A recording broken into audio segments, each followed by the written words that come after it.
que Fally Ipupa bêta Paris la défense U Arena. La voix du peuple, oh, la voix du peuple, oh, si tu as bien, oh. Vincent Chilouizi, étoile de la presse. La voix du peuple, toujours longueur d'avance. Les informations partout dans le monde. La voix du peuple, toujours actualité na actualité. La voix du peuple, maman na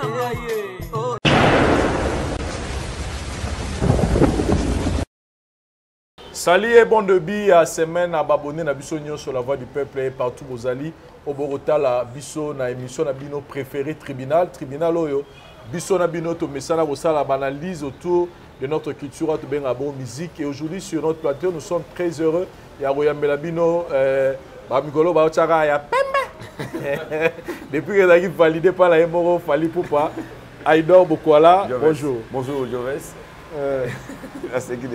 bonjour mes internautes nous sommes à la biso na vu que nga ba toujours nzamba sala RRT azala pe surprise aux importants on a pe sika ba bon début de la semaine na ba abonné tout à la voix du peuple na senga bonga ba s'abonner pe na Aïdor Media TV nous a parlé na biso nous sommes là voilà ko donc ana mi côté ba bio ba biso yo za nous frapper biso bloza journaliste international il y a pembe mais ba biso ba big non tout ba vidéo mo to en internet notre frère a dit que aux ara frappeurs banino kima balara batu tout ça déjà na ri passi pourquoi na vie faut tous en avoir limite et moi inde on a biso wana c'est un congolais à la base à kino longolanga mais sogi les sel comme les kana tourne na vie et ça faux et l'ora lobby il y a d'habiter sur le bon dans quelle intention d'abord on a un problème c'est un frère oh na conscience dans tout ça bien et moi na tsaki micro na tsaki boy na habité là on est motivé qui est à traiter des frappeurs. Alors c'est qu'il a au sein qui émission non, on journaliste, on a yambi batou. Na plateau, on a tenu ma question, on va répondre sérieux. Il devait attaquer ces gens-là, pas moi.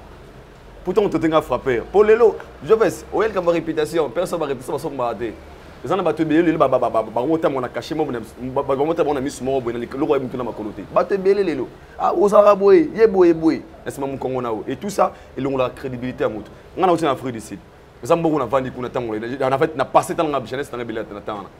Tu dis réalité Afrique d'ici, ben non, ça la maman 1 2 3. Tant que collègue na combo na, vu la réalité à Mboko na biso na directement on doit quoi nango. Alors, il y a eu raison na Kinshasa. Alors, il y a mo va qui Afrique d'ici, ayebi tant comment l'Afrique d'ici, c'est moi qui dois donner des contacts. Ngam na sala qui ba ya mbebongo, ba foutre les hôtels à vivre bien, c'est moi. Sans marcher de mots. Zanga bato ba Afrique d'ici ba bi ngana mboka na tika la osala copie ya frappe ya tam kolomote na biva kaka na micro na chambele ya kalute moi na yamba bandeko nyonso baza ba journaliste na ba comédien na simana nga bazo ba 100 ba 200 so ba nga sanga ba frappe ba nga ba comprendre yango mais tout le monde le sait moi teke bato tengo ba vidéo za bato Afrique d'ici ne ba kamwa aido muto traiter de frappeurs comment na bi frappé na bi business musuté nga salaka copie ya micro na si na zana mboka na ngana si na zonga avec mes réalités privées personnelles ya ma famille et ça n'a qu'un an en beaucoup. À côté d'un des frappeurs, on a déjà. Il y a un porté plainte. Non, biso toi batama. Tu as bien coquille. Mais le roi on sala ngo déjà juste pour recadrer, c'est aussi important. Pour oh toi batu. Le batu ba ebi au butozali. Ba pesa biso confiance, nga za na fondation moi munene les États-Unis. Oh na zo coordonner ngo awa. Donc batine nga ba $1000, ba 2000, ba $3000 pour ton action kala mingité. So imaginez ce que batabongo. Pour na la rabat, na la rabat, na sala t-shirt pour un événement. So mutabo atali vidéo wana. Directement il peut croire ça parce que moi des fois pe ngai pe na mutu wana. So so bana projet mo lora munene ba ko bangelanga. Alors la réputation des gens faut vraiment éviter même ba comédie na bino, ils en a ba limite. Oza comédien, oza solina na ngosa ba yimo na bino. C'est pas tout le monde au côté na ba terrain, na za terrain polémique, bana bana comprendre na fingate. Je dis que la vérité. Alors tant qu'on a terrain mo bomoni ko baby sa baramunanga pour lelo. La claire. Tu vends Araboui, moi j'ai acheté et le mois valeur ma casse il y a mon moutoine de qu'on a dit ah on a quitté ça. Tu es pas mes 5 mois. Ah il y a une série à boy ça la boy. Après ce bel ramunene. So bata bon autant ba mona makambo tout. D'autre part zo bon ma crédibilité ndeko oh on a conscience na yo tout soit no makambo wana te avant qu'il y a Afrique d'ici. Pour moi j'ai une grande famille, c'est ça que je ne savent pas. Dans la famille en Afrique d'ici. Dans la famille magi ba dans libota la nga mobimba. Na Afrique d'ici. Ba leki na nga ba ya na nga. Donc mutu ayi binga na Afrique d'ici ayi bigi na soma mutu kana mbonga frappé na musala na nga. Na réputation pure. Il y en a qui sont dans la zone pour l'instant. Alors, de me traiter d'un frappeur, vraiment à quel plus loin. Pour la faute, on a bloqué le téléphone. La pose à la vraie, on a bloqué le téléphone. Pour nous, comme un niveau, on a kangisa, pour nous, on a kangisa, on a réalité vie, on a pas mais il faut de respect, et ça c'est important. Voilà. On appelle ça citoyen d'ici le micro. Bonjour mon frère. Bonjour Vincent. En tout cas, tu as tellement heureux à Rosoyo dans le tribunal de la Bisso. Voilà. Tu as tellement heureux à Rosoyo dans le tribunal de la Bisso pour une énième fois. Ouais. Boni. Bien, bien Vincent. Mbotena yo, Mbotena Aïdor, Tokutani. Et puis Mbotena Babone sur la voix du peuple. Et aussi vraiment shame pour Aïdor, pour la Marambo Bissons Totalaki. C'est déplorable, c'est regrettable de voir Mukolo, père de famille, au Vandi, je ne sais pas si les Aponanini, soit pour la Rosora, Bezne, Tolobara, Tobapé Sarabambongo, qu'on traitait Moninga de frappeur, c'est très regrettable. Alors, moi je pense que le gars doit recadrer les tirs. Bon, ma BP ba vraiment mais ça n'a pas lancé nga ba ba conseil pe na pa na bango za souté ba ba mo sa on po ba yebe belé mais ngana ngana la mingi na le rekomeli prophète Denis Lessi l'homme du pétage place Aza na PC Mbote. Nous tous nous avons vu ndenge ba on a vu so ba résistant ba combattant ne ba ko attaquer tout ça. Comment tu analyses ces genres et réactions données par Belekani analyse même au sein sur. Bon, déjà pour commencer affaire wana ba combattant biso to vraiment contre manière na bango ba procéder pour nous faire passer message. Donc par la violence, par finga vraiment to rabattement to CP la manière wana o bango ba procéder raté. Alors encore une fois que toucher un homme de Dieu parce que tout le monde a casquette tout le monde a la émission il y a YouTube ou toi mais c'est d'abord un homme de Dieu. Quand toucher Nanzoto, c'est quelque chose de très mauvais. Alors moi je pense que gloire à Dieu d'abord, la Monique Simba qui était, il a eu la protection, il y a maître M. Alors si les combattants ils veulent s'attaquer aux leaders d'opinion pour faire passer leur message, moi je pense que tant que le prophète Aïe, il fallait organiser ta conférence de presse, ta réunion Moroboé, expliquer les problèmes hier au commissaire. Na bakonza mboka to refaire passer message dans l'émission na mona salle émission moi belé à refaire passer message mais à attaquer mutu physiquement là c'est quelque chose de pas bien voilà ma tout ça rencontre yango voilà baza bande na biso ba ebi réalité zo les na mboka ba on peut baza kuna biso nos ensemble to retia maboko pour que mboka na biso ke liboso mais la violence tout ça et l'autre Aïdor Bokola na zongelio toujours na même question pensez-vous que bandeko na biso oyo tobenga ba résistant ba combattant ba koma peut-être ba ke ko utiliser ba leader d'opinion net ba Denis Lessi ça va bien pour na bango peut-être pour faire véhiculer message na bango parce que tout le monde a bandeko belé ba ke na poto ba za na bango inquiété te moment na mutu moko boye so za na moi kombo to za na moi ora moko boye c'est comme si ba koma ko luka bata bon va faire véhiculer message na bango na mboka ba yeba dans c'est-à-dire mukile yo kapé que bazo réclamer bablo rebelle d'être sincère nga déjà pour nanga na roloba combat et perdra du bonne vision nango pourquoi nga na mona ndeko mo lokola ba impère ba yembini de salité ba ndeko mo lokola ba impère ba jeune mo ba yemasika ba yemani ba expliquer ndenge Congo zo souffrir et ces jeunes là au moins les mêmes combattants ba bi bango neto longoli bango ba na droit à la liberté ba comme une poto ba interdit bango ba beta concert alors c'est quoi les buts moi je pense que combat déjà le roi et le moins n'engé ils allaient ne bandeli ba perdra déjà l'élément na bango bana mutu moko te bana bazana bango bazana baye bazana besoin à lobela sur bango bango batika l'esprit le monde mutu na bango que manifestation salamate mutu za la hérité mutu za la bien donc moi vraiment pour le combat je pense qu'ils ont déjà perdu leur bonne vision tout le monde en pour preuve tout le monde a Laurence Okoko il nous a expliqué comment ça s'est passé Kotara balara na bango pour détruire pour na peut-être que tirer na biso et dans tout ça le but le vrai but ça combat ça gagner. Donner un exemple à Denis Lessi. Tant que vous calez Denis Lessi, il y aura des propos de Baolo Banaï. Tu veux que vous avez pétage, profiter de l'émission, moi je pense que ce n'est pas ça que le Congo a besoin. En fait, on a beaucoup parlé de ça. On a le Congo est patriote congolais. C'est simple. On a associé à Mboka Makasi Joves. Tout le monde a un risque pour le Colo Bazar. Payer un billet. aussi un avion Rocher Charles de Gaulle au kitima à un aéroport en Gilles wande olo baba kangi aussi ko ba moi que je moi comme combattant aussi France ça y est vrai combattre ça sur na carte Kinshasa to vivre en on fait des émissions nuit et jour to le mama mboko ça bien toi à peine à danger mais on le fait quand même librement et moi je pense que bah pour moi nous à sincère le combat c'est ça sauté. Et un mot pour Denis Les sur sa prophète. Courage à lui, c'est mon vieux. Il est libre de faire ce qu'il veut. Parce que c'est quand ça la démocratie. Il est libre de faire ce qu'il veut. Tout le monde a l'image que Moutoué na Congo, Congo, au côté même les gens au Baolo, on n'est pas très occupés. Un gars a une bonne vision avec des objectifs. En limite, au Denis Les pour la Congo. Jamais. Aux entendants, il faut mettre un caillou sur la famille, sur la bande. Tant on est au film, c'est une façon de te montrer que vous êtes puissant. Parce que quand on n'importe qui et courage à lui, il y a un pétage. Alors qu'il y a un soit un kinia, toko tumba na plateau, il y a une émission. Alors le bané a bagé, bané ko déranger, va mettre ma tour, veut te ramener ta vérité. Mais courage à lui et Fox à lui, toi encore on a besoin d'aller. Pour preuve, ce sont les Congolais. Soki bana besoin ça, bagé na besoin ça les mama bé, banga ba bétail. Bagé belé à gui moko, so bagé na besoin na ko saler ma bé, kita. Mais c'est un Congolais à la base. Moi qui me t'aime qui me motozali et moi je pense que Denis ça comprendre que les amours ba Fox na épée. Tu comprends que Denis c'est ça tu confirmer que le leader opinion mais ba misem soit que na kuna ba kala bango boité. Beaucoup de gens ba les gars inaperçus et c'est la Fox. En tout cas, courage prophète Denis c'est comme ça l'homme du pétage mais la monnaie pe na ba jeune fille. Kuna abana ko kana na zana vie après mission.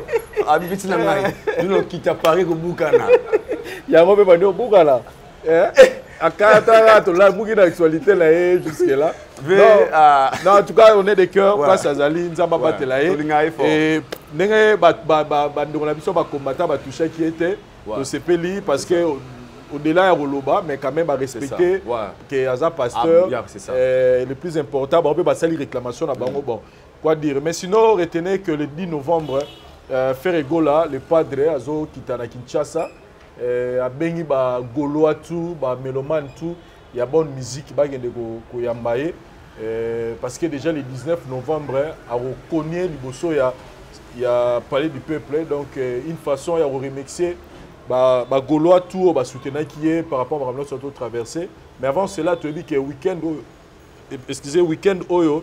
Les Agibons ont dominé na Sofitel, na niveau Côte d'Ivoire, où Ferregola a réellement représenté la RDC. Nous sommes fiers de l'artiste. Moi, j'ai suivi les concerts en direct des peuples en Nasuka. Na mon ni ba ivoirien, ba répondant qui vraiment ma casse na événement là. Et cela confirme Marambo na Lobara na Otara Côte d'Ivoire, ba mise belé ba yinanga pour ne le roi na Lobara. Que après Fali c'est-à-dire na Côte d'Ivoire, c'est Fali Ferre. En tout cas là ministère biso bayebani na bango bayebani be bato bana ba fan base bato bana ba fanatique yepena bi ngala lingaka affaire ngala lingaka Fali donc bato ça dit ce sont nos deux artistes les Koffi Olomide le général de Fao les Taboulay les autres ce sont des légendes oh ba sala mais en termes de génération de l'autre bara la génération de bato ba lingaka mingi donc ça je pense que est confirmé Maramona Lobara que na Côte d'Ivoire Ferregola à deux autres dominés pendant au Saranate à Idor Bokola. Déjà, on a un bon retour déjà à la Ferregola d'avance parce que c'est notre star, Aza Star Yambo Konabiso. Moi, quand la 3 tika Congo vu des raisons au Toebi et na monagi c'est peut-être na monagi ba mission ba kutana gina na Côte d'Ivoire et c'est ngwana na zone na ba anglais belé anga mo zagi magi père azaki abso na palais bana ba moni papa ba raisonner ki tromé na nzala ba quoi que zalaki moi ba kozanga bo zalaki po ba vivre en production faut dire la vérité et sans la production des productions mission vivre sous bienté mais la leader azongi je pense que concerne bango liboso ya Côte d'Ivoire to bazonga na kini to comprendre harmonie na anticiper na concert mbamo ouais na concert mbamo ouais moi je pense que concert zalaki super vu que la voix de Ferregola déjà il y a un chose important nous le biso na Côte d'Ivoire bato balinga et tout monde qui ba magiste ba venir ba asalfo azaki na salle pour preuve à na page nabi Ferregola félicitations pour la rumba et c'était super aucun déploré moi na concert wana ezali moko on peut mettre dans la vrai ezali la réaction de Ferregola tango amaisaki fan na ye na podium koto wana mana na betaka sete makambo na ba manque de professionnalisme. C'est-à-dire vidéo mo eta mona ezaki live hein nga pe atala mo eta nga ba atala ko live ka bongo na bana bana bandi ba kere bomo na ba kere na nga papa pour nga mana nga à la base faire épée malgré tout congolais on nga ndenge ne te yo la pour ça se justifier te ça boulot talibango fan Mora Mati un fan ivoirien au Aibika musique à Congo la rumba au Aibi Papa Wemba Koffi Olomide Ferregola Fally Ipupa Inos tous les artistes congolais fan Mati na podium avant Matawana a fouta qui billet peut-être avant la musique toi kumba raté aye a payer billet na ay kota la musicien na lingaka azaki na sengo ta la rumba ba PC chance albina liboso ya peut-être star na ya rêve on peut dire a Mati likolo abani kobina le quoi ça fanatique mutam na façon na ba dansa binara akoina pas moi ya Fally Ipupa la réaction de Ferregola et na mutano filmé choquant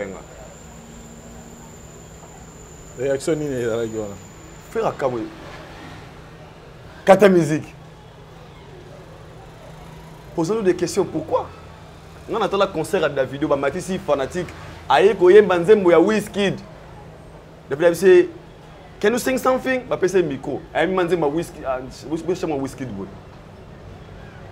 depuis big shout out to my brother Wizkid. Laissez-vous comprendre. Ça en Angleterre, on a vidéo dans le Congo, on a 2020. Pour moi, je suis en Nigeria. Big shout out to my brother Wizkid. Et c'est quoi ça? Fan a fait un Davido, Anna Droz à la fin de Davido, fan est à Wizkid. À la base, c'est la musique au Nigeria. Mais la réaction de Ferregola, pendant que fan de Mwana Zobina, pas il y a Nzembo ya Fally Ipupa. Dans ce Fally Ipupa. Et pourquoi c'est ma faute kata musique?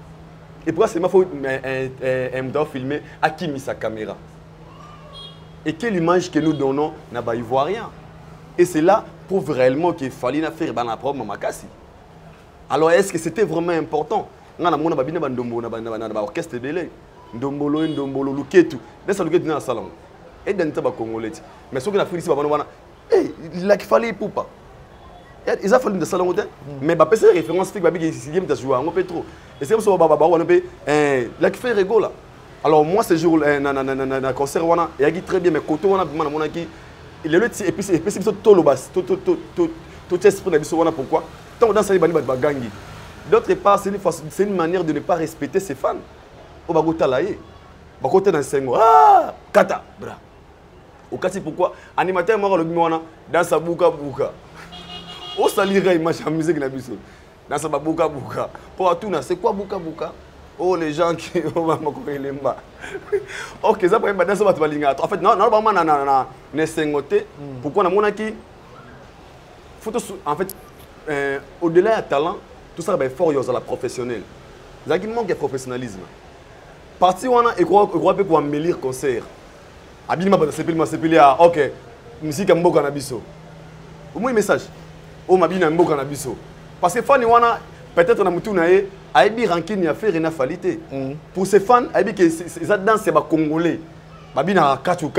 Na mona concert so afali mutuma. Pakataka propre. Ya danse ne katu na. Ko yimikoti. C'est maison mère. Mais il fallait le danse. Tout le monde a cassé la tête bien en mais Mouta dit que quand il miko donc pour les étrangers ils ont dansé les congolais ils n'ont rien à voir avec eux dans salango yeyo oh c'est le nom va raté normalement c'est le fall ba magé sauf wa ba on nga faut tout penser ben loge on a comme ils ont mais kokata fanatique sentiment ko privé moment où pas fan na yo juste parce que ba bini pas yande kono. Moi je pense que c'était vraiment les acquis professionnalité à l'égard des artistes comme Ferregola. Na mon dignité. Et puis ça qui image dans le moment là, image négatif na culture na biso. Et beaucoup de gens bah ça l'analyse oh mais pendant les concerts de Ferré pourquoi lorsque c'est les gars les montés sur le podium, ils ont arrêté la musique. Pourquoi? Et comment explication? Bon, ça va recherche. Infiltré à côté d'un concert. C'est pas infiltré. Non, c'est pas un infiltré. Ce n'est pas tout le concert. Il n'y a pas de fans. Il y a une différence entre tes fans et les mélomans de bonne musique. Il y a un monde fanatique nous dans la bonne musique. Ailleurs autant la musique à kitoko. Il n'a pas besoin que la fan na yo que la boué. So mutu tant on moni art sabongo. Et puis à la tant on kai bakati bakiti ça qui. Voilà, merci beaucoup Aïdor. Nazon pas à citoyen du ciel. Citoyen du ciel, est-ce qu'il y a posé de même avis que il fallait faire atika fanatique ou à exhiber dans si a fallu dans podium na? Je suis très d'avis avec avec Aïdor. Déjà dans le barelo au Moroboé, il faut tout comme à un niveau, il y a côté la musique congolaise d'abord avant peut-être l'artiste de la mission, avant ba combo. Vous voyez? Donc par exemple, Aïdor appelle ça la musique nigérienne. Vous allez voir que l'afrobeat, quand on en parle, les bandas, batanga Davido Nante, batanga Rema Boyte, batanga afrobeat. Vous voyez? Et ça valeur. Un dernier mot, tant que dans la Libanda Mboka. Avec club par exemple, ils ont une équipe Mora Tanzanie, Toronto na Tanzanie. Pensez-vous que les Congolais ne sont supporter vite, la Kinbanga va supporter vite? Non. La musique sonne comme qui musique congolaise. C'est la danse, c'est une danse. Danse c'est tout le monde a fallu abina kitissé la matin na libre parcours. Est-ce que ça kitissé les a wingé non? Mais surtout comment fali na wingé ba tambola. Mais si na ba concert lelo abina rango, bazobo rapper même cri. Tout ça c'est pour valoriser la musique nabiso. Moi je pense que Ferrego là, c'est un grand artiste de mon pays. D'ailleurs les concerts c'était très superbe. D'ailleurs côté performance Ferrego là, coup de chapeau, félicitations à lui. Il doit maintenant comprendre un peu la tactique où était carapé musique. Et puis, geste, il a été un peu plus. Parce que tout le monde a dit un discours même. Geste, on a sorti mon arabe, pour concerner Simba. Il y a un dans il a fallu même te salir que concerner Simba. Non mais est-ce que pensez-vous peut-être pensez-vous vraiment que c'est justifié? Pensez-vous vraiment que faire ego là, dans le répertoire, dans la répétition, à Roluka, Babeta, dans ce mora fali? Non, ce sont les aléas du direct, ils ont improvisation commis. Alors pour lui, il n'y a que ça les sous bien, pourquoi? Tu as vu le discours comme Mikolo que lui c'est un homme humble, c'est quelqu'un qui a un problème, l'autre est orgueilleux. Alors sera ça là qui a et qu'a lancé un message que oh, tu veux télé maboko, ils ont dans Sambo Kalabiso l'équipe. Ça allait encore attirer beaucoup de fans côté affaire. Il y a des warriors qui réfléchissent, qui oh non, il y a Yamasa Liboé. Vous pensez que c'est stade a fallu, vous attendez ça comme warrior? Non, il y a aussi des fanatiques qui ont hérité, il y a fait rien. Qui peut avoir la bonne musique. Donc moi je pense que côté on a moins erreur, Moko, Oyo, grand frère, il faut à corriger. Il faut corriger plus tard dans la carrière, se répéter à maintes reprises. Pourquoi? Parce que d'abord, Fali est l'Africain, le musicien francophone le plus écouté en Afrique. D'où influence Moro et Zalara, même dans l'église. Il y a une époque, là, dans batteur, dans l'église, il y a une époque, tout censé être à Kachu Kachu Yakakol. Tu es censé être à Seben, à feeling à Kakol. Vous voyez? Est-ce que Wananga n'a pas Kakol? Non. Tu dois valoriser Seben na biso ou Yambo na biso. Alors, moi je pense aussi que vieux Akolissa côté on a vraiment professionnel. Bon, moi alors qu'il y a plus professionnalisme dans le bango bongoté parce que Sotal déjà le déçu à concert Wana, c'était vraiment du professionnalisme. Très bien. Sauf que Kobandana pub, Kobandana maramounion, sorti na toi. Voilà, c'était du professionnalisme. Moi je pense qu'il y a une émotion. Il y a une émotion qui est en tant que moi na Wenge, il ne pouvait pas accepter Gamona na concert na bango, baobi na danse ya mutu ya clan musus. Alors, moi la peine lancer moi message na artiste, il a toutes les potentialités pour que a percer na niveau international. Et surtout que dans ces pays-là, la Côte d'Ivoire, Ferré est vraiment aimé. Tout le monde a accueil naé, tout le monde a salé tondaki, tout le monde a batbazo yemba. Alors, je pense qu'il est temps pour lui à la moins graine wana ya kiwenge wana. Pour te dire que graine wana aimé musikate.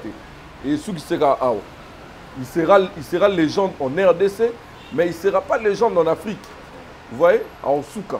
Alors moi je pense qu'il est temps pour lui de comprendre la tactique sur la musique parce que Maramba Boé et Silina Nouté, tout ça dans concert en plein air et dans le palais du peuple, tokeba po mona pe ba warrior pe ba ebele ba yemba ba nzembu ya bango kuna parce que osanya en kata concert ba ki en tout cas mais retenons le côté positif il y a événement c'est que on m'a appris que hier Ferrego l'a livré sous concert à Mongo et il y a 150 personnes c'est-à-dire bandeko ba yaki na Sofitel ba moi bato ya moi misolo ba yaki bato ndaki na Ferrego la te alors ba sengaki mais le mot privé donc ezaki pena pour kota mona foza la pena poche pene bunga mamalam donc événement les gars qui peut tellement bien donc on est fier de Ferrego là je pense que les choses vont encore se faire mieux au biso to dans pour Sarah yangoana que tant on aura bima qui a Kebitumba Congo na sima toto moni maboko donc on est fier de Ferrego là pour la tournée na Côte d'Ivoire en tout cas tout va bien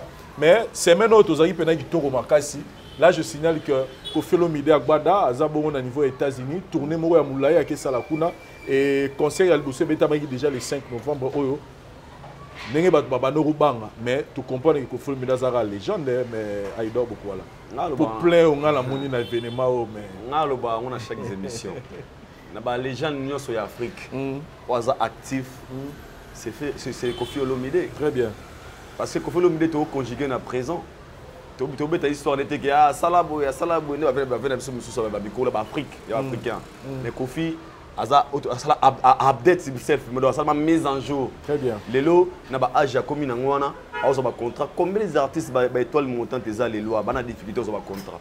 Ba énergie à sika. Mais Koffi Olomide kana ki kala na wana, il le prouve de quoi il est capable. Moi je pense que on n'arrête pas Koffi Olomide dans la vie, il faut vraiment bosser dire, faut travailler très bien. Carrière tout talent na ba na robundela yo. Pourquoi bundela Koffi Olomide par rapport à tout ce qu'il a fait. À salango bien, à travailler à dire, à l'ona et puis à comprendre le système de jeu. Koffi Mazama dans la logique des choses ma Koffi so battement so zongissé na ba esprit au comme so ben moi à 23 ans à comprendre j'ai ay bien Instagram d'abna fali c'est pas ça la ndenge nini il m'a voir émission voilà c'est Instagram vu son âge il est parmi les musiciens congolais tout africains parce que ba abonné belé na ba réseaux sociaux mingi ba fait belé ba retard na ba âge ba tikala à grand comme makasi moi peut-être 50 000 abonnés mais yo ba 1 million ba 2 millions ba 8 millions moi je pense que il est fort et a mérité il a travaillé dire il est Koffi Olomide donc n'a pas souci prêté comment on va tourner pour Aza legend il y a Afrique a legend à Congo il y a un vrai sens du mot Aza star il y a quand on parle de l'Afrique autant à 10 stars africains tout ça Koffi Olomide il a travaillé dire il y a copexé na niveau et je pense que les États-Unis va répondre présent et c'était du wow vu qu'il veut se communiquer rapidement en anglais ils ont anticipé pour concert ina lobelango donc bandeko baza na Atlanta bandeko na biso tout ba congolais tout baza na Atlanta communauté africaine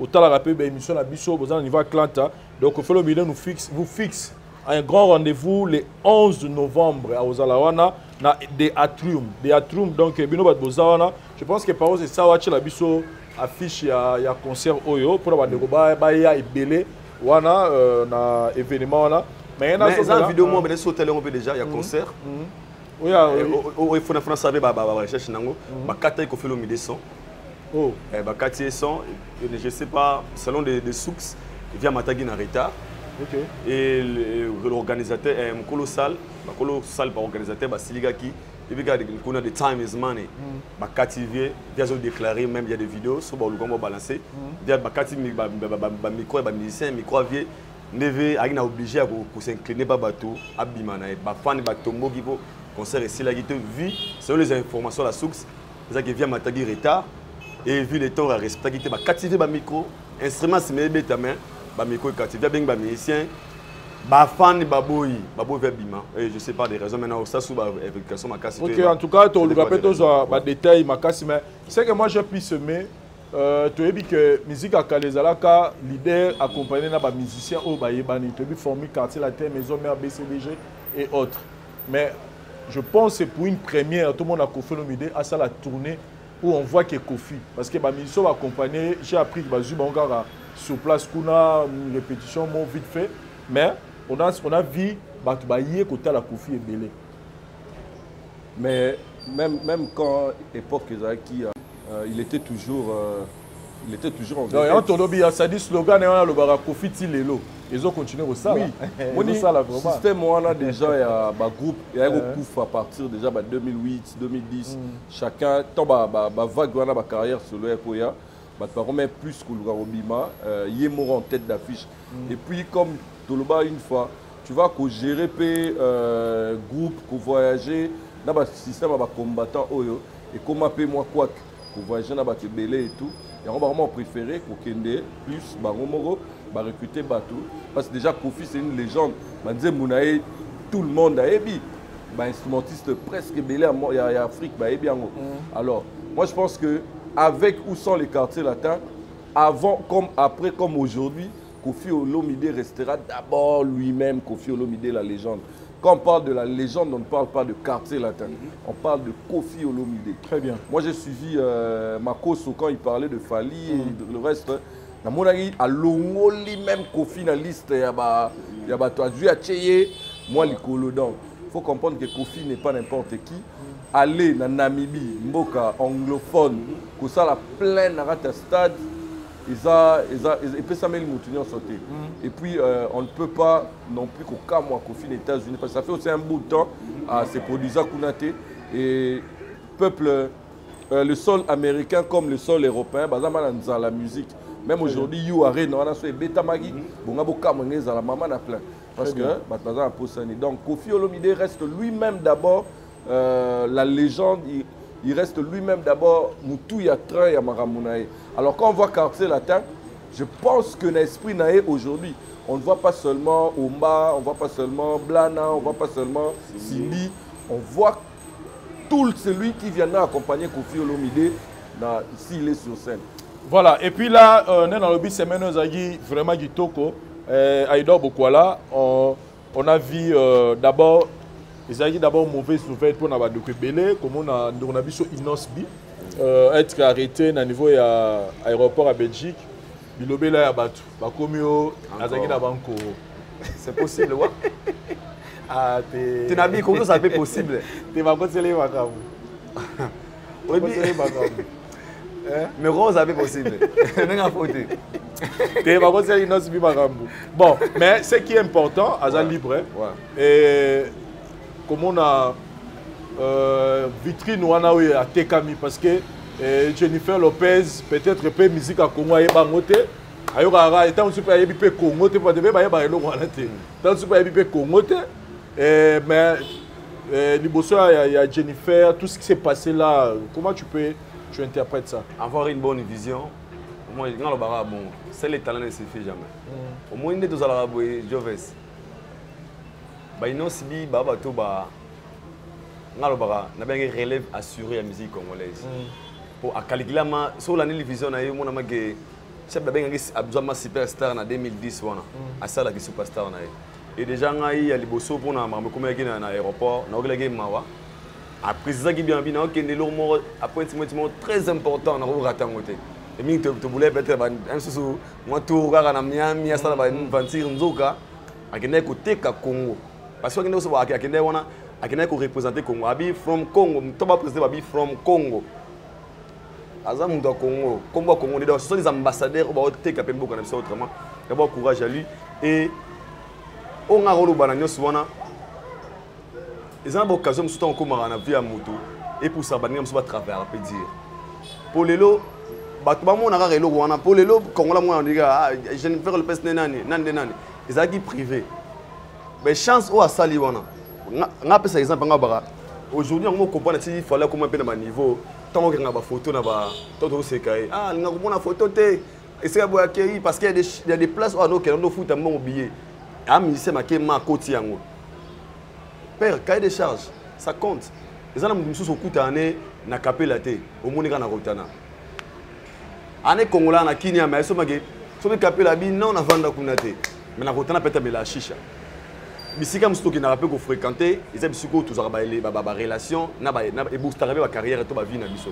Et moi je pense que inosbi oazo sala ezara une façon roter capembo kana biso. Pour les lots tant a commis on a mingi ba balingi ba parce que c'est clair, mais il va minimiser peu yango. Ah, ils ont gravité, Jennifer, ne va ça pas fallu.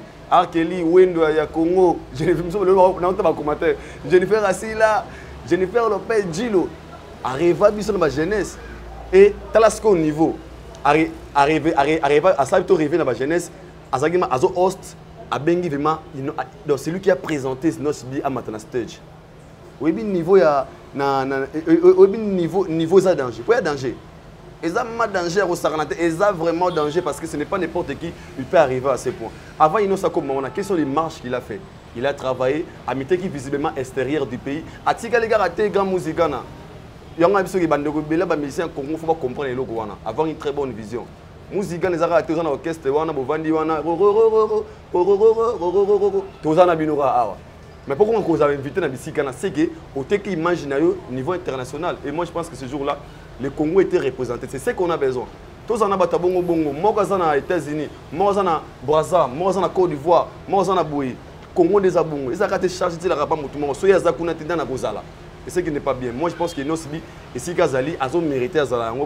Dans le bas on a une émission bien à Salamabi, Nosbi a une vision bien mais bato bani ngaba tiki la musique à Congo ba bende c'est ye clan na biso ye boy soka te kasina ba ngaba bende ya osala ne clan na ye yo ya ga boy pour le bida sala la biso yo pire boy ba ngaba kotina ba distraction mo ba série mo bi mona ba akomo ko comme ko sambrier ba conseiller même na makambo ya soutenir celle na conseiller ba ngaba no sambrier c'est OK azamu tawana te ngana mona Rema Boy pas même 4 ans lelo une grande star na monde. Parce que Inos Binga, moi, Inos Binga, commenté, on a commenté à bord à Rema Boy. Voilà, âge moko. Aujourd'hui, Inos Binga peut s'y prendre le monde. Tous à s'y prêter un jour de moi qui fait tirer Inos Binga, Jennifer Lopez. Oui, niveau Congo était comme. Et moi, je pense que tout ça, c'est à féliciter. Comme ça, on est à Congo, il y a Malam Ouyassouge, à la communication facile. Il parle l'anglais.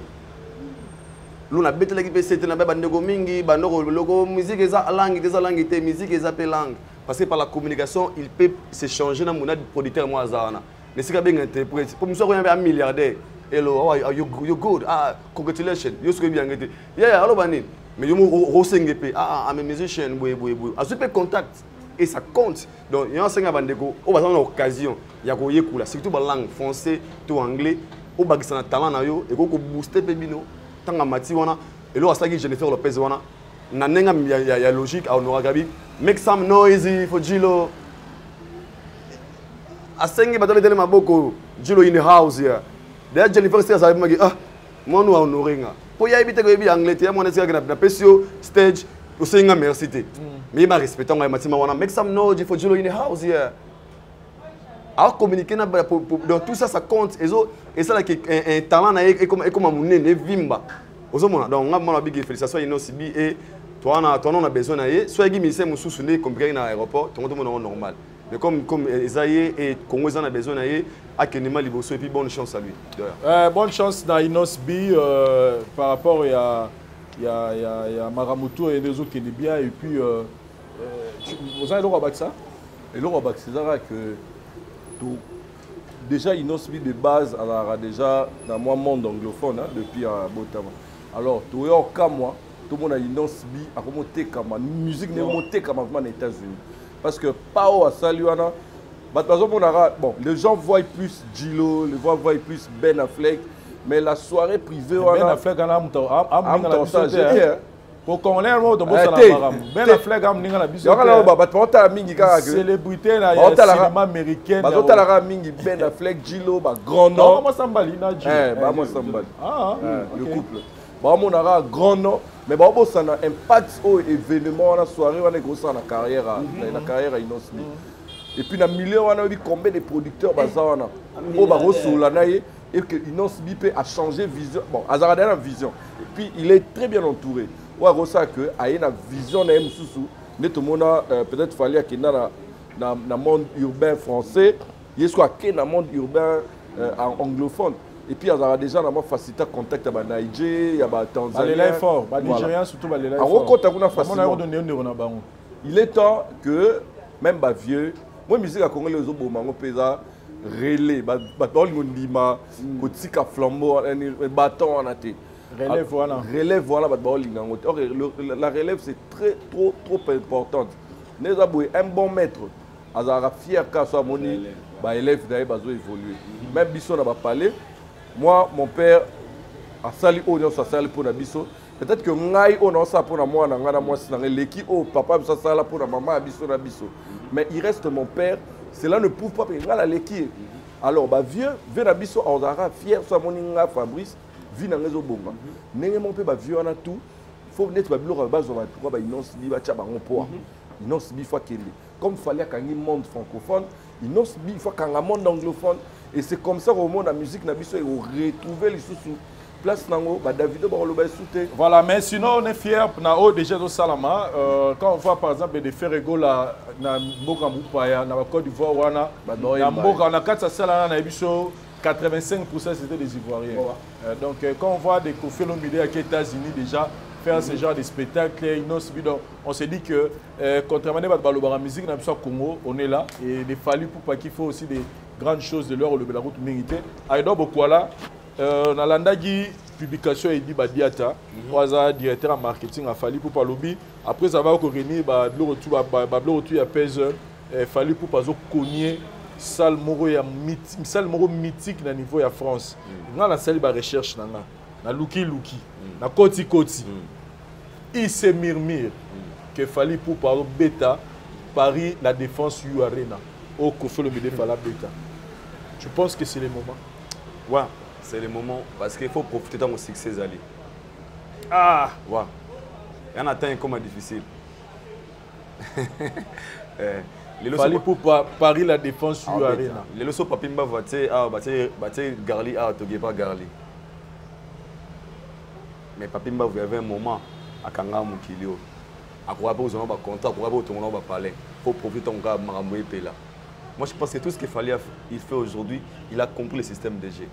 Avec un temps où on a tellement de Batoubaolinganga, on a profité de temps on a créé une histoire. Le vieux, Wenge, Beta, Double Bercy, Zénith, on a tant de ma ouais rançon le roi de la forêt, j'ai même piano papa chéri. Aujourd'hui ça sera trop difficile. Il est temps, il y a une audience, qui a succès de roi mystique.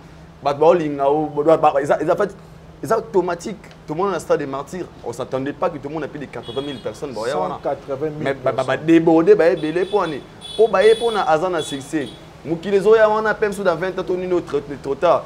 Même si on a sauvé un conseil, on a moi, je pense qu'il est bon temps pour l'artiste, comme il est intelligent. Ce qui peut à Sangbon, pourquoi? Les raisons sont pendant le succès. Deuxième des choses, parce que à Beta Bercy, pendant que les moments étaient très difficiles, tout le monde a Betty. À ce coup, disque d'or certifié par Snap, oh, il a dit que musique ne fout à payer taxe. Pour disque d'or, on va foutre la game bon. Donc, ce que c'est connaît, ça, le local, là, pour le monde, comme histoire, les lots tourmentent, tout le monde a musique à Congo, comme devoir à domicile, Bercy, Zénith, Olympia, Martyr. Yo Arena mtangal banango le quoi d'accord amanaza la pré-kixer. Le rôle a peur à rater. Ceux qui m'ont occasion en gagnant en essayant parce qu'ils ont l'honneur des quartiers latins, à l'honneur de Koffi Olomide, à l'honneur de la carrière il a fallu pour pas. Il a osé parce que parce que tu n'as pas parce que n'avez pas besoin de ah yo pas négocier pour comment la ligne va polémique par rapport à comme c'est un artiste. Il a le droit à relever des défis. Tous à la paix, si pris des jours avant Nabouabi, qui était bon dans le Stade de France, et ça fait impossible d'être. Nous avons la force, Nabi, Anenazabu, Nina Okendele, on dirait capable de Robert Tabou. Pour ce n'est pas eu à a combien de places. Et puis, on a Kinshasa, Saté, et Zaliban, ils en France. Alors, si c'est sans capable, que Akobé Tayango, moi, étant que Congolais, on va avoir bonne chance pour avoir comme histoire, non? Alors, il fallait pour le premier artiste et musicien congolais d'avoir joué You Arena. Oh bah on a Simane, bah on l'a payé à défense bah devoir mais soit que mes abongo, moi je le félicite. Puis on sait nga abeta on attend pourquoi. On a pas mille chances parce qu'aujourd'hui et le moins un père à l'obia fallait continuer dans le monde francophone. Na concert wana il y a des gens au baromo linga fali pour na daju.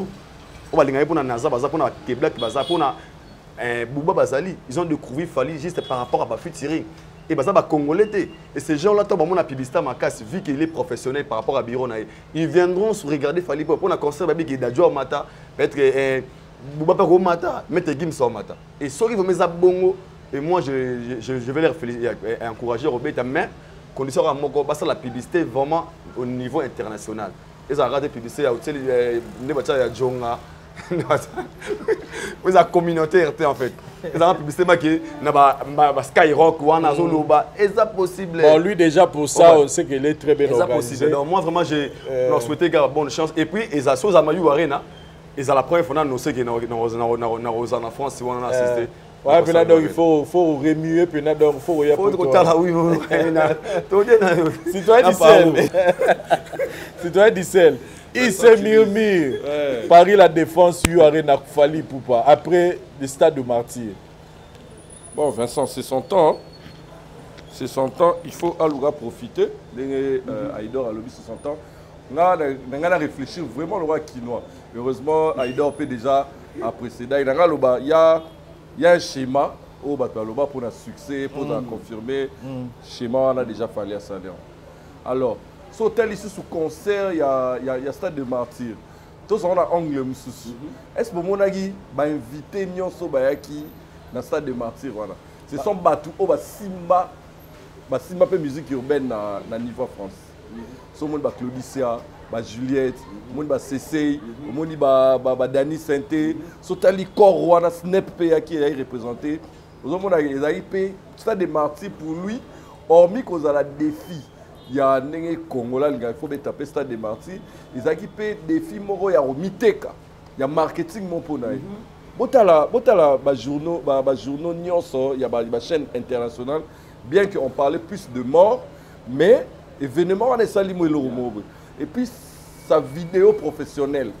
Na page je vous dis vidéo ana et ça makamuna tali ba commentaire na Instagram, na moni bato ba ti ba commentaire, ba Congolais à toi muké. Et puis on a beaucoup plus de stars, certifiés. Donc, était qui est? Alors, il doit profiter dans Orawana. Et puis, malgré tout, à répondre à la question dans la conférence de presse, à l'obéi que non, mais quand se le dise, surtout Tali Fali, pour Remaré Fali, il commence à perdre déjà côté Nabiso Arumba. Surtout un stade de Martyr. Sur 100% répertoire. Français. 80. C'est la folie. C'était fait exprès.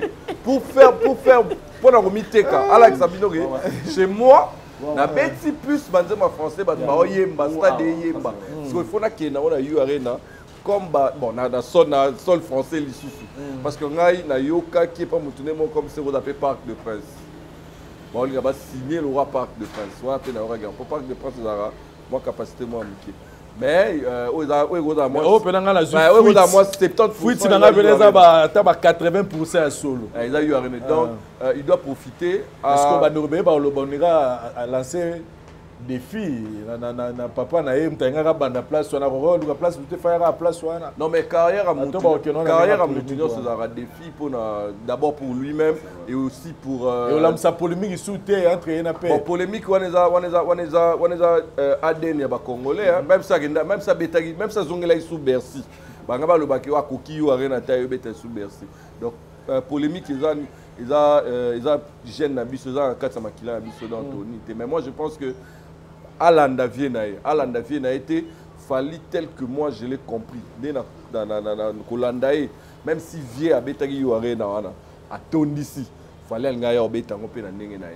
Donc je pense pas que ça. Et je pense que vous allez pour une première salle Moro Congolais béta au non mutado né Tobi Kofi avec Bercy que c'est lui qui était le premier. Donc on est à l'INA quartier latin pour ceux qui pensaient vous allez Paris La Défense. Donc, Fali sera maintenant le premier artiste musicien congolais à oser Robeta Kuna. Bon, la lignée na bango ba ozara na bango, dans la culture na bango mais je pense que Tocha et Maboko, sur les Amayu Arena, moi je demande à tous les Congolais au bazar na sol français, si vous avez la possibilité à Ozakuna, parce que 2023 peut être projeté Ozakuna, sur les Arena, moment où vous êtes Ozara, mais tous les Congolais, nous devons nous réunir devant nos artistes congolais. Tous à la TKK, parce que peut-être une interview, parce que peut-être Baranki n'a pas Mbatouboma, musique Nabiso, Fali c'est notre artiste, Ferrego là c'est notre artiste, Héritier Watanabe. Voilà. Merci beaucoup, citoyen du ciel. Aïdor Bokwala, le 25 décembre. Héritier Watanabe a béni sur le stade de Martyr. jusque-là, comment tu trouves Makamezo Kenin? Parce que Léo, toi, les 7, hein? Ouais. Et Léo, toi, les 7, hein? 7, tu vois. Léo, déjà les 7. Donc, on court derrière les temps. Comment tu trouves Makamezo Kenin? Déjà, nous avons 8 heures. Nous avons le 25 décembre, 8 heures. Déjà, c'est un gars à féliciter, vu qu'il a relevé des défis. Dans la carrière, même la vie normale, il faut relever des défis. Il faut avoir un esprit qui est salaire. Parce qu'aujourd'hui, beaucoup de gens ont des albums à Pamba. Tu n'es pas prêt. Je tiens à vous signaler que JB a des albums. Aujourd'hui, il est JB Autoébi. Il y a Palin, il a succès, il est JB des albums. La carrière, Master Ranson. Mais il est JB na Katamboka. Abeta Bercy, Zenith, Olympia, il a des albums. Donc, mon héritier Watanabe, il a des albums à succès. Actuellement, il y a un succès. On a aussi un Makasi. En fait, non, on peut te communiquer après, pas pour mon psychoté, mais c'est pas là qu'il y a affiche déjà, et Salamaki. Affiche déjà. Salamaki, et puis ça, ils ont montré bien. Non, c'est parce que ça affiche Camaro. Ça m'a vexé belé. Moi, même tout est communication. Dans mon affiche, voilà, tout à l'heure, il y a plein. Non, on sait que ma affiche, ma martyr. Et ça m'a bien. Pour Congolais, je suis à stade de martyr. À peine qui s'est à Boulogne sous Thérèse Wambanza. On comprend. Pour les martyrs, on va dessiner vraiment l'affiche. Ça c'est ça sous couleur ma casse par rapport à l'affiche. Mais je vois on a qui roule très bien pour ça moment na bango Joves. On a bien appelé ba profiter à kaka tant au moto zo pela. Héritier actuellement au Congo faut dire la vérité. En fait ça Congo héritier moto zo pela. Azan a succès. Et l'eau déjà comme la bouche ba tout héritier watana héritier watana. Et on se pena ba tozali défi mo ba batie mikolo. Ah ya biso oleka. Et ça il y a bien. Pour dans ma commentaire, il y a bisonné en ngoyo. Concert il y a bisonné en professionnel. Et ils ont dérangé parce que comparaison de la science pas mondiale, na Congo comme polémique. C'est normal. Et non c'est pas des filles ils ont lancé. Je demanderai na bande gotu ya wenge. Na ba spirituel c'est hérité. Ba salama tout qui concert wana tonda. So qui est tondi ils ont laissé ngoma kasi. Pour les lotos à clair, tout sont émission tous les cas. Clan quartier latino ba tsebia. Moi na bango aujourd'hui Kofi peut mourir en paix. Moi, je suis Bercy, Zenith, Olympia, Stade des Martyrs. Et le peuple va venir à Wenge, basala osengi basala, bana descendance au batike la paix. Aujourd'hui, on va no bunda katena bana batum so ya were leki non. Et on ben niveau ma non, héritier beta pe stade ozaki ya danger, ndenge mo pena ya fali. Donc ba père ba pe misiko. Tout ce qui va were ba 2003 ba fait ba pe maintenant ba martyr na bango. Héritier le rôle a osé.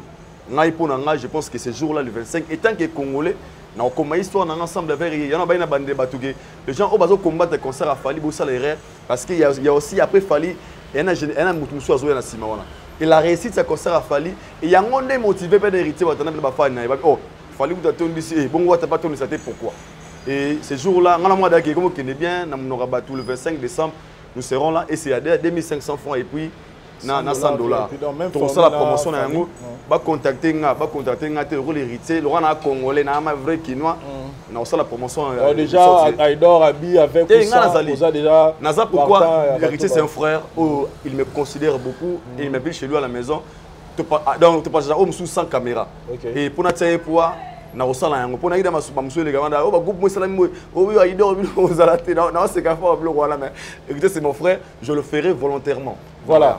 Et puis, il a fallu Salamia. Est-ce que tout ça est bon? Non, donc, soutien à l'artiste.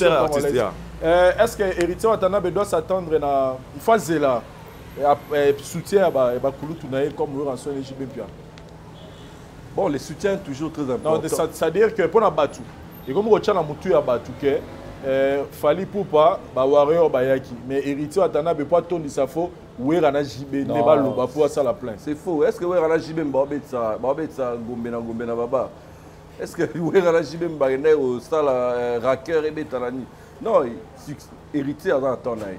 Héritier dans ton œil. Seulement moi, je demande. Non, bon, dans Lingi, à Yoka et puis les solos, il y a lipa mateko fele et côté na mututé parce que pendant tout le stade des martyrs la formule wana est obligatoire te na ngasi na yesaki batu que delo poton sa stade des martyrs connu ramaté donc tchara concert au fele auton sa stade même Vincent, ngala mo lingwa là. Tchala Na concert 2008 2010 ça je pense.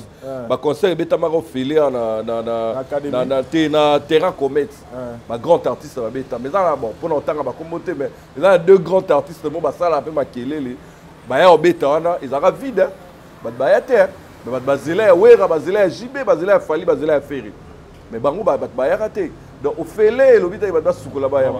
Moi je pense que à utiliser même formule wana au bavia wenge basala au fallait sali ba comprendre bien té so ba sponsor baza ba sponsor ba somba ba billet ba chango na ba action parce que biso mela bok to vanda na baba na revanda na mela di bok ba pesinga 4 billets na okabela masana mais conseil de félete parce et que puis c'était tellement savant pour na rebeller parce que et le restelami na événement Fali tous à la sincère et ça la mananté il y a un moment où peu trop savant c'est-à-dire quoi zana soloba concert nyo se betama ya munene ya mboka na biso ya ba plein wana ba société et belé ba utiliser bango pour vendre ba produits na ba services na bango donc même il y a le plus récent il y a wenge musique à 4x4 tout terrain ba billet était comme epesa maki la formule wana net na bralima au somi masanga 2 bouteilles on te donne les ça en fait bango ba do tek ané produit na bango voilà na quelque part yo mutu to ça perdre pourquoi parce que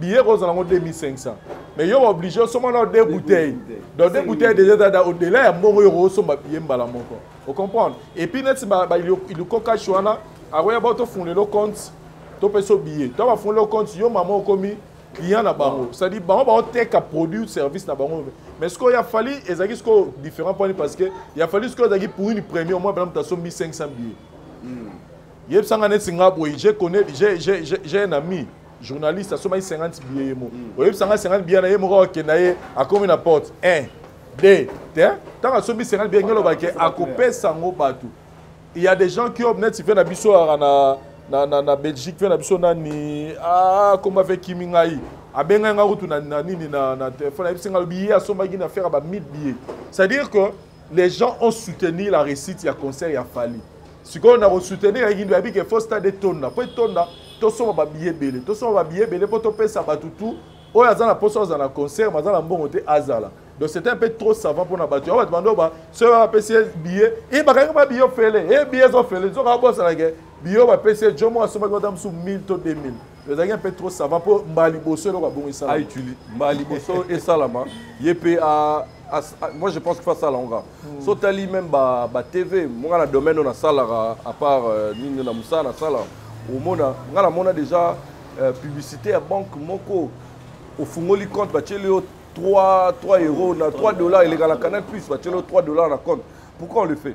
Venanga Vicky Jenny au Konzalion yem na noloba Vicky Jenny na fait pour Nikombe qui ba yem ta soma ba billet belé OK on les fait pour na retirer batubaya moi je pense que héritier il faut à utiliser ba technique wana nyotro pour stade wana tonda parce que tu es stade des martyrs et là liboso ou elobamara ils en ont plein soki plein musique to lobela mo sima mais héritier en temps na héritier beta na ba bar ya Kinshasa héritier est aimé Héritier Moutoumou a rappelé play. Moi je pense que Héritier a concerné une réussite avec la collaboration aussi de la presse, avec la collaboration de tout le monde. Voilà, merci beaucoup Aïda Bokwala. Son babani son les sous kabisana. Son qui bolobarani donc vraiment moi linga la moi passe. Pour la son asuka, moi ba mbote grande ezala. Ouais, bateau tout batala biso merci à vous par rapport aux parler na biso la voix du peuple. Bateau balinganga kilo de artistes my brother. Si pour ana comment le roi mutambuta likasu mutuna biso vena biso patange pour sur le lait. Puis sur le lait, tangi c'est le comme la mine Billy. Je peux donc à moi na niveau là. Kilo de artistes, vraiment salutations, c'est un artiste que j'aime bien, kilo de artistes. My brother Yoyebi Instagram kilo de artistes, Facebook kilo de artistes. PDG Bouba Songo on a Paris, Maman Bonheur, elle nous suit et puis vous abonnez quand à Aïdor Médiatif. Tout balinganga je vous aime aussi en fait. Mais merci de m'appeler et ça a plaisir. Ok, bah oh bah benga on est son bengi mutumwa respect ma poli. Benga ko commenter maman fingi. Mutumwa bena sala mais maison ta photo na yo na si yo mo yebilo na sala. Na maman ko magi pona rena zio déjà na mutumwa mena senga de mort. Oh, en Afrique du Sud, mukila mukina dans l'émission comme on est Emmanuel. Amena senga de mort ya makasi na message ne belé. Bien bon, je sais pas. Abe abomangai boy. Message né akomelanga chanda banini yobi kanga na mona site ali mwa fruit site na landeli boy Emmanuel secondaire bongo ay baté donc à partir déjà la semaine prochaine ba yo kanga o sa ma vidéo yo mo comprendre à commentaire donc ba soyez de kala mingité faut ba respecter la vie privée ba tout ça là important donc amo ki ba menace wana ça la photo ça la musana biso to ya ati pona o se pesa mutema mutu pour le bas aux apprendre des vies personnelles. Si vous voulez déranger ou commenter, car si vous avez une attaque et qui ne fait pas bien, tu as bien ma famille à la base. Donc voilà. Ça. Merci beaucoup, citoyen du ciel. J'étais très heureux à Oyamba sur le plateau de Bisso. Message à Souka Zanini. Message à Souka, ils ont coupé sa bambote na Batunion sur Balanda Bisso, Balanda Bisso, na baboni sur la voix du peuple. Aussi, s'abonner na chaîne d'Angaï, ils ont Sika, citoyen du ciel Musique TV. Bon, écoute, tout ça la mine, on a blind test, tout présenté à artiste. Dernièrement, on a tout ça la vidéo, il y a résumé carrière, il y a fait rigolo en 5 chansons. Donc, on a résumé carrière, a fait rigolo en 5 chansons. Donc, ils ont dans la page Batala, Bissolo Belagnon sort du gospel et tout. On parle de la musique. On a Pessimbote na Kevin Scobar depuis Houston, Master Nangaï. Na Pessimbote na DGA Popol Chongo, na Pessimbote na bana lingua la nyonso o bozota la biso, na Pessimbote na Brody Issei depuis France, na Pessimbote na Rachel Invoka na UK.